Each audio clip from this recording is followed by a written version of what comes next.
Ang mga matatalinong tao lang ang nakakaalam ng mga life hack na ito. Ilan ang alam mo? 1. Pindutin ang rolyo ng toilet paper ng ganito.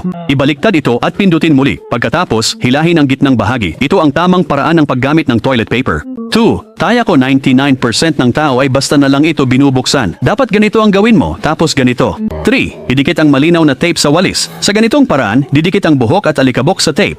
Pagkatapos magwalis, tanggalin lang ang tape. 4. Maraming tao ang pilit na pinupunit ang medyas. Kung titingnan mo ng mabuti, may mahabang sinulid dito. Hilahin mo lang ito ng dahan-dahan at magbubukas ito. 4. 5. Idikit ang piraso ng luya sa pulso gamit ang band-aid. Kahit saan ka pumunta, hindi ka mahihilo sa biyahe. 6. Budburan ng asin ang kutsilyo sa kusina. Pagkatapos, ibuhos ang puting suka. Kumuha ng patatas at ikuskos ito sa kutsilyo. Gawin din ito sa kabilang side. Pagkatapos, banlawan ng tubig. Sa ganitong paraan, magiging matalas at mabilis ang kutsilyo. 7. Pagsamahin ang mansanas at patatas. Maaari mong itago ang patatas ng matagal. 8. Tusukin ang tinidor sa gilid ng balat ng hipon. Madali mong matatanggal ang laman ng hipon. 9. Masarap ang delata pero mahirap buksan. Balutin ang takip ng plastic wrap at madali mo itong mabubuksan.